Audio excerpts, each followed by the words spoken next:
Hello, everyone, and happy Friday. I'm Meteorologist Aaron White. And I'm Breana Albizu here. And it's a good Friday. It's going to be a nice afternoon. We got temperatures up into the 80s here today, and looking ahead to a toasty weekend. Oh my gosh, really toasty too. We're really warming it up. I was going to say, I know the rain's gone. I'm glad to not have that. That's been a little tough on the hair for this week. But like you said, it's going to get really, really hot outside. We got to be careful. Yeah, definitely with the heat coming in here as we go through the weekend into next week. We have a weather impact alert as we are talking about high temperatures in the 90s. I know a lot of people want to get out to the pool.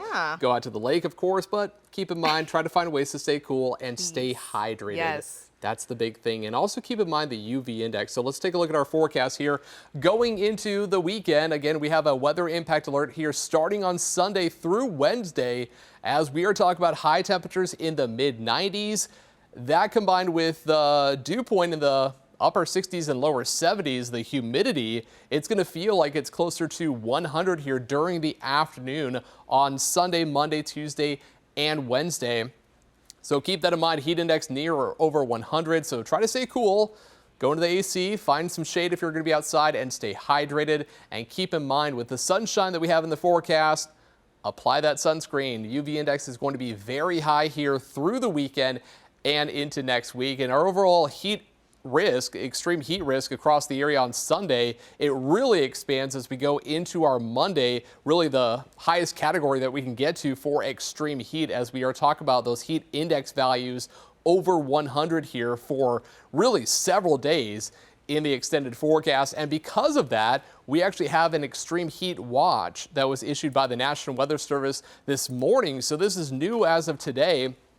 It covers the entire state of Ohio going into our Sunday, and it continues through Monday, continues through Tuesday as we're talking about those very hot temperatures. And we're going to be up to 90 here for tomorrow on your Saturday.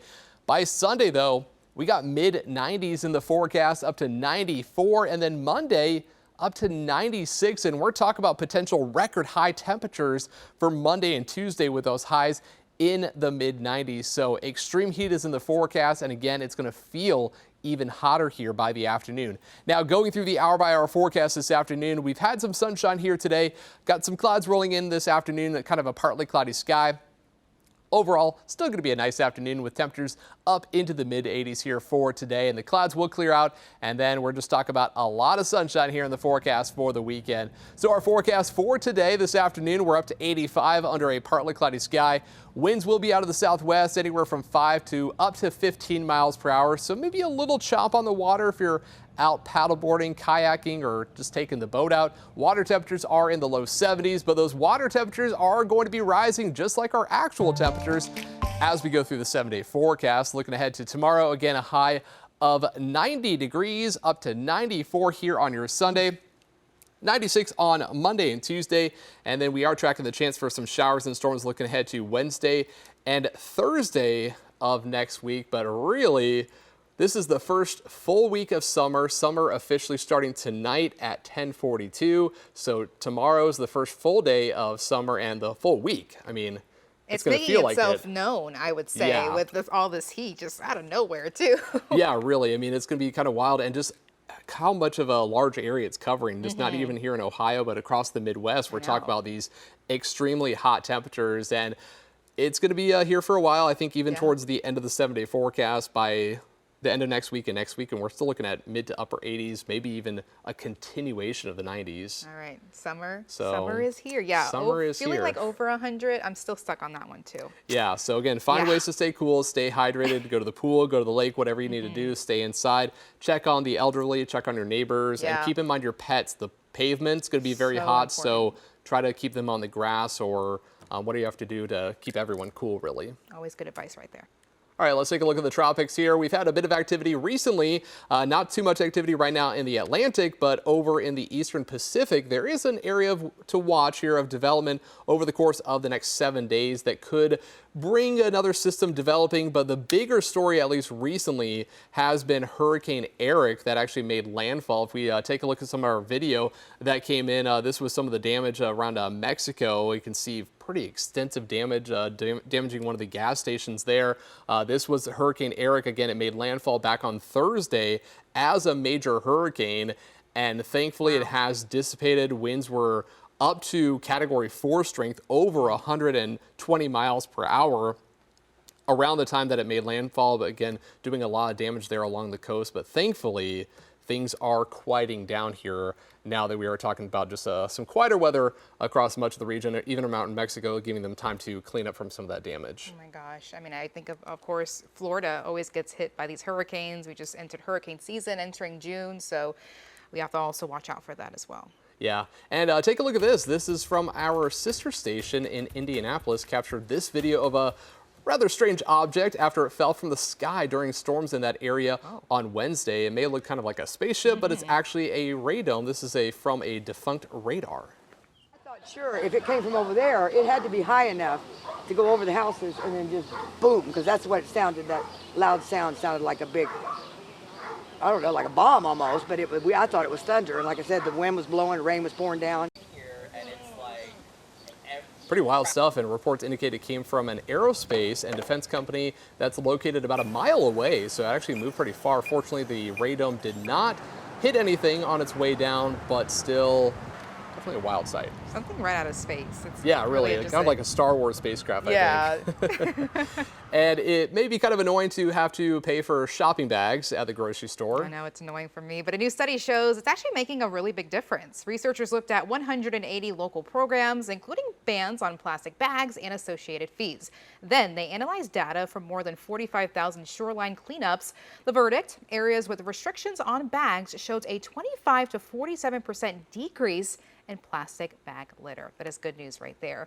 And hey, in climate news, every time you take a commercial flight, there is an environmental cost. Now, scientists are trying to grow a solution that could also be a big business for Minnesota farmers. From our sister station WCCO in Minneapolis, Aaron Hassanzadeh explains how a tiny seed could solve a huge problem. And this one's still kind of in the middle of flowering. Here at the U of M research fields, the sun shines on a solution in bloom. Yeah, this is an ancient crop. It's called camelina. It's similar to canola, so it produces oil, but unlike canola, it survives a Minnesota winter. The seeds can be refined into cooking oil and further refined into sustainable aviation fuel. There have been flights using camelina fuel. Sole camelina fuel. Researcher Matthew Ott is part of the team perfecting the crop for prime time. Something to stand up to Minnesota winters that farmers will flock to. Powerful little plant. Yeah, and economic too. They're tiny seeds, but they could have a huge impact. The U.S. Department of Energy says sustainable aviation fuel could cut emissions by up to 94%. And airlines want to cut emissions. Globally, flying accounts for nearly 3% of our air emissions, but the industry wants to get to net zero carbon emissions by 2050, with airlines like Delta aiming to use 10% sustainable fuel by 2030. This could be a major industry for Minnesota. Oh, absolutely, yeah. We're kind of the leader on developing it as a winter crop. Farmers across the state are piloting the product right now. Some tell us they use it as a cover crop and love that they can grow a second crop on the same land during the same season. The camelina pods can be harvested over the top of the soybean seedlings. Ott says it also helps prevent runoff of farming fertilizers, improving our water quality. Yeah, there's a bee right there. And the early bloomers provide nourishment for critical pollinators. Yeah, it grows fast. And many are hoping the industry will too. We're early in the process, but we're scaling up. In Falcon Heights with photojournalist Joe Mears, Aaron Hassanzadeh, WCCO News. Thank you for that interesting report there. And I do want to mention for folks here in Central Ohio, if you're heading out this weekend, we do have a traffic alert I want to let you know about, especially going into Sunday. And it's happening all in the downtown area. So take a look with me here with our time saver traffic map here. So 70 westbound, there will be a portion closed again Sunday night between 71 and State Route 315. Sunday, 10 p.m. to 5 a.m. So definitely the overnight hours there.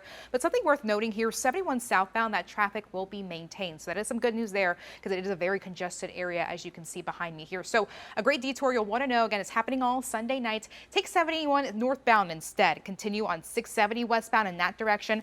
Hop on down to 315 and then continue on 70 westbound. That will be the best alternate route for you. I know I live in the downtown area. This will definitely impact me going into work on Monday morning. So make sure, I want to give you the early heads up if we can to make sure things are moving just fine for that area. Again, very, very busy area. We have a lot of people that do a lot of things on the weekends. Sunday night will be the main concern. Just make sure you plan ahead of time if you can. Yeah, and it's going to be a busy weekend. It's going to be a hot weekend, of course. You know, a lot going on. Talk about 90 here tomorrow and then mid-90s as we go into our Sunday, and with those weather impact alert days going through Sunday, Monday, Tuesday, and Wednesday. So that's it for your weather update here on 10 TV Plus. Coming up later tonight at 6 o'clock, Chief Meteorologist Jerry Martz will be in, and until then, you can catch more news weather online at 10tv.com. Have a great afternoon and happy weekend.